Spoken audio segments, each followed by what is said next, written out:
Cream ঘর থাই body cream ভাই, এটা এত এত ভালো, মানে এটা সম্পর্কে আমার না বললে চলেই না। এটা আমি কিন্তু আজকে বানিয়ে নিলাম, এটা অনেক ভালো রেজাল্ট আসছে। আমি অনেক আগেই বানাইছি কিন্তু তোমাদেরকে দেখাইনি, কারণ আমি প্রথমে রেজাল্টটা বুঝবো তারপর। আসলে রেজাল্টটা অনেক ভালো আসছে। এখন অনেকে বলবে যে অবশ্যই ভালো তো আসবেই, তোমরা তো বলবা, খারাপ আসলেও বলবে না। অবশ্যই ভালো আসছে, আমার 3 থেকে 4 সেট ফর্সা করছে। তো এখানে আমি একটা বাটি নিব, অ্যান্ড এখানে আমি কিন্তু মেরিল নিব।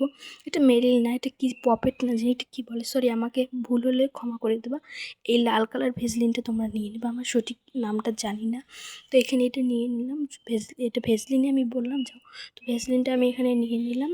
তো ভেজলিনটা নেওয়ার পর আমি একটু নেড়ে নেব। তারপর এখানে কিন্তু আমি নারিকেল তেল অ্যাড করবো 1 চামচ। আমি 2 চামচ অ্যাড করছিলাম, প্রথমে 1 চামচ, পরে 1 চামচ। প্রথমে আমি ভিডিও করতে ভুলে গেছি। তো এখানে একটু চিনি দিলাম।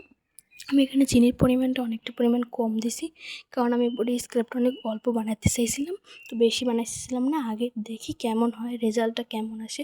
তো তারপর কিন্তু আমি বেসন দিয়েছি। আমি বেসন দিয়ে প্রথমে কিন্তু পানি কেউ দিবে না, হালকা হালকা করে এটা মিক্স করবা। যতক্ষণ মিক্স হয় ততক্ষণ করবে। তারপর তোমরা অল্প 1 চামচের অর্ধেক পানি দেবে। তোমরা আমার বডি স্ক্রাবটা দেখলেই বুঝতে পারছো যে আমি এখানে কতটুকু পানি ইউজ করছি। দেখো কত ঘন হয়েছে, এটা অনেক